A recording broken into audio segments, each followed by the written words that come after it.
All right, we are back. Hi, my name is Derek, Commissioner, Glacier Summer Basketball League. I did one of these videos last year, and I'm gonna do it one more time this year, just so we can kind of get it out there and make sure everybody knows the changes that are coming for 2026. So first, I want to say thank you if you're watching this video. This is the State Farm Basketball channel. This is where all of the fun occurs during the summer. So we post all the videos here. Shout out to Tommy, who is our videographer. This is the channel you're going to want to like and subscribe if you have not already. But I did this video last year outlining the changes from year to year. As always, we're trying to make the Summer League a little bit better for everybody. And that is no different for this season. So we're going to go through some of these changes, and we're going to chit chat about what it means for the league and where we're going. And that way it's a little easier for some new folks. And also for the people returning who probably aren't going to read the packet because it's 8 pages. Even though when you sign at the bottom of the packet, it means that you're signing to all of the stuff that I put in those 8 pages. So maybe read the packet.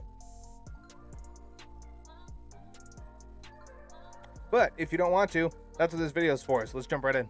All right, so we're just going to jump right in it. If you are a returning member to the Glacier Summer Basketball League, you have heard a lot of this first part before. If you are new, this is going to interest you. I'm going to go through it a little quick, so feel free to pause on your end and rewind and listen to it as much as you can. So games are Tuesday and Friday from 5:30 to 8 p.m. There's a 5:45 tip and a 7 p.m. tip-off, roughly, for both games. There's always going to be 2 games, barring weather. Obviously, weather will cancel an entire game or an entire night. That happens. So that is Tuesdays and Fridays from June 24th through August 8th, with the exception of July 4th. July 4th is on a Friday. No basketball on July 4th. Enjoy the holiday. 2 20-minute halves for each game from minutes 20 through 5. That's first 15 minutes of each half. The clock only stops for timeouts. It doesn't stop for any other dead ball. From minutes 5 until 2 remaining, the clock will stop for fouls and timeouts. From 2 minutes on, it will stop for all dead balls. There is unlimited timeouts. Anything under 2 minutes, when the clock is under 2 minutes, there is a limit of 1 foul. Once you hit 2 fouls, the opposing team will be shooting free throws. That's so nobody dribbles the ball out for an hour. Hockey subs, which should happen on dead balls, or when your team makes a basket. Not when the opposing team makes a basket, because we don't want people checking in and immediately running to the other side of the court and cherry picking. So, overtime is ELAM rules, no clock, first team to 8 points wins. Overtime games are fun, they're dramatic, it's awesome. No foul outs. Halftime is roughly 5 minutes. Stats will be done by me post games. All of the games will be posted here, like I said in part 1, the beginning of this video. I don't know why I said part 1. On the State Farm YouTube channel. That's where these games will be posted for the replay. Tommy, again, shout out, man. Now let's get into the changes. These are the big changes. So the first change is we are going to a 3-game series for the first round of the playoffs. Now, the final championship game will still only be 1 game. We can't play 3 games in one day. That's just the way it works. But there will be 3 games, best of 3 series is the technical term, for the first round. So 4 teams will make the playoffs. Game 1 will be August 12th. One tip-off at 5:30, the other at 7 p.m. Game 2 will be August 14th, which is a Thursday, not a Friday. And that will be 5:30 p.m. and 7 p.m. tip-off as well. And then the tournament is August 16th. That is a Saturday. It is at noon. And any third place games will happen first, or any game 3s of the first round series will happen first. Then the third place game will happen between the 2 losing teams from round 1. And I'll talk about a little bit about that game in just a moment. And then, of course, the championship game will happen. We have a trophy for, of course, for the winning team. So. The cost is $60 this year. It is not $50. I'm sorry, things got more expensive. Last year we narrowly nicked it out. I think we had like $8 or $10 left, I think, between what the players put in and what the league actually used. I did a really good job shopping, and it's just not going to be plausible this year with the way the cost of goods has gone up over the last year. Super duper sorry.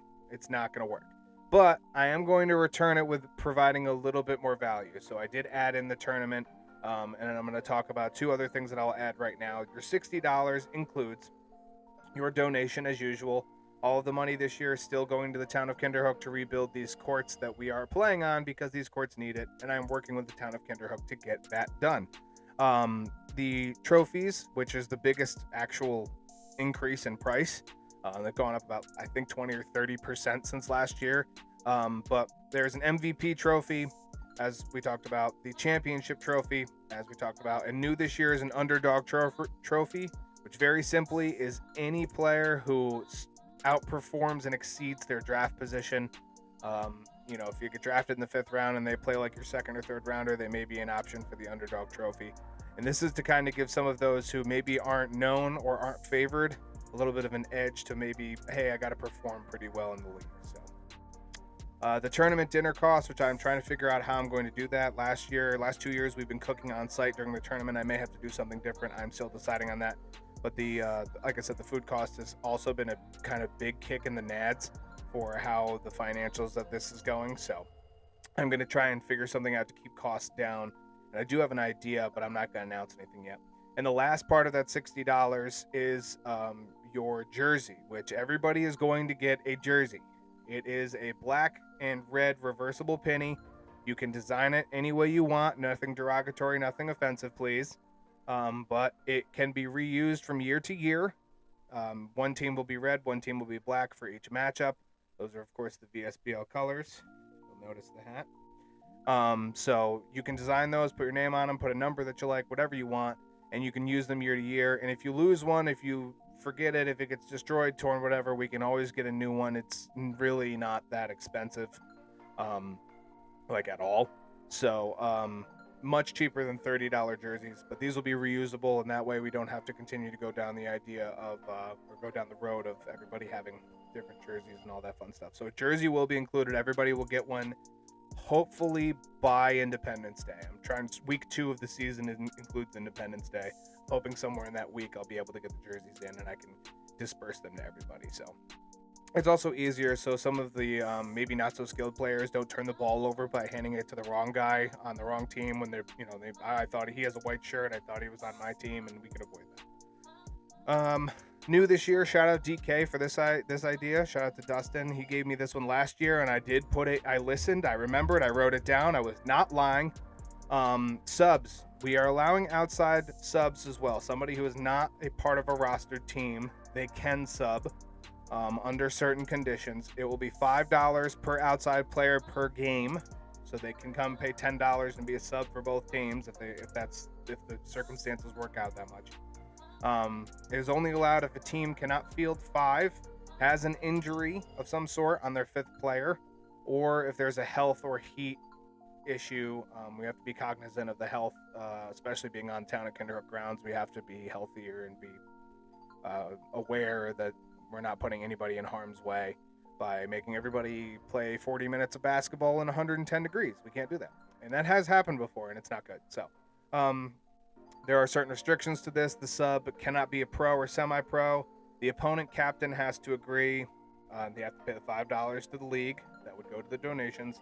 And then it would also, if they're the 6th person, which, again, is allowed in certain circumstances, if they're the 6th person or beyond, all people on the roster have to play 16 minutes, so instead of 8 minutes. If there's any questions about this, we'll deal with it as the situation arises. This is mostly for me and the captains to worry about, not so much the players. The biggest thing the players have to worry about is paying the $5 and communicating with your captain in the league just to make sure it's organized. We kind of handle the rest. So, and of course, all the information is in the packet for the league, which is where I got all of my notes because I wrote it. So those packets will be going out and will be dispersed very, very shortly to anyone who wants them. So kinderhookbball@gmail.com. You can send me an email and I can send it to you. I can also, you can text me, DM me, Instagram, send a carrier pigeon, send Hedwig, I don't know, whatever you want to do.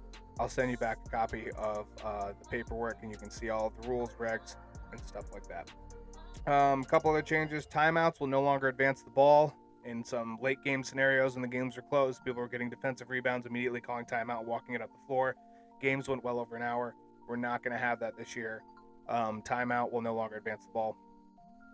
Trades will still be okay prior to the start of the season, pending all captains' approval and the commission approval. Last year, I kind of fumbled the bag on that, and I want more input from the captains. I want to make sure that this is a fair league, and I don't think we really did the league justice by taking that trade last year. So for those of you who are involved, you know what I'm talking about.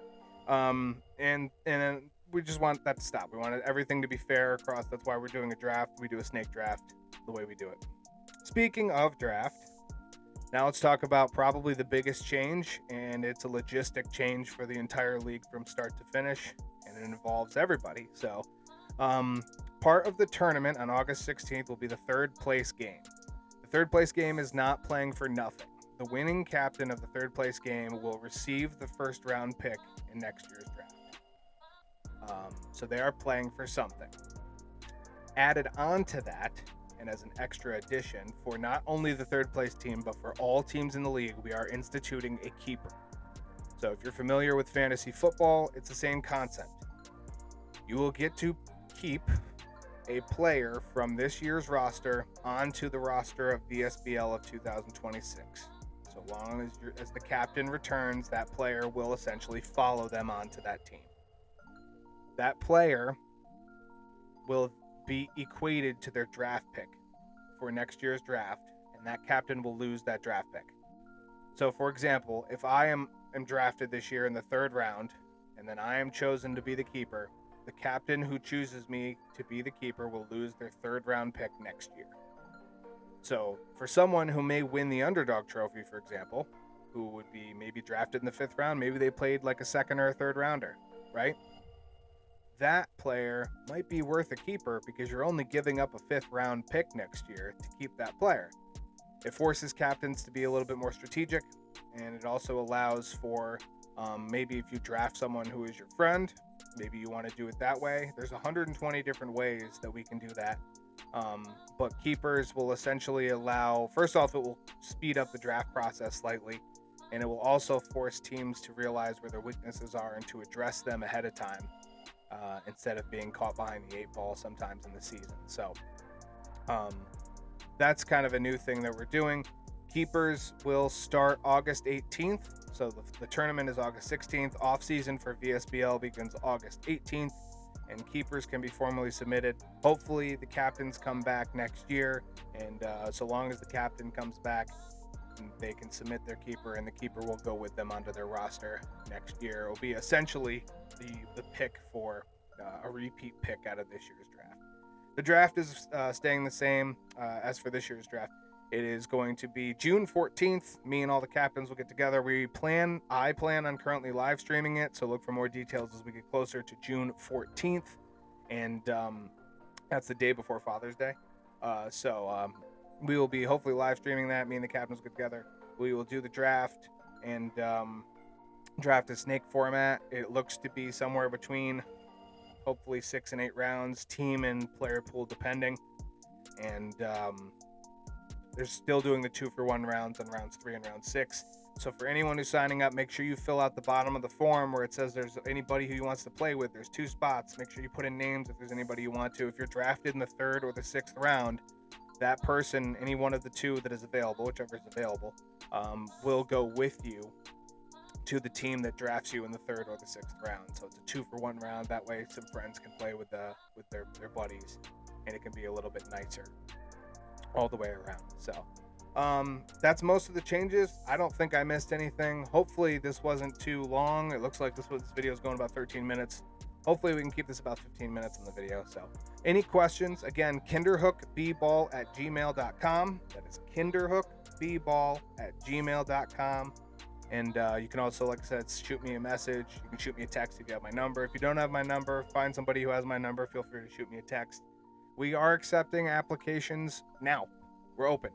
So if you want to get signed up early and get it out of the way, you can at least submit your form. I keep track of all the money. I keep track of all the forms. We're $870 from last year that is going to the town, and hopefully we can get up to $1,750 or $1,800 this year, and then we can get that all to the town when they start doing the courts and they redo them. So once again, my name is Derek, Commissioner of VSBL. Sign up now for the 2025 VSBL season, and we will talk to you soon. Take care. Peace.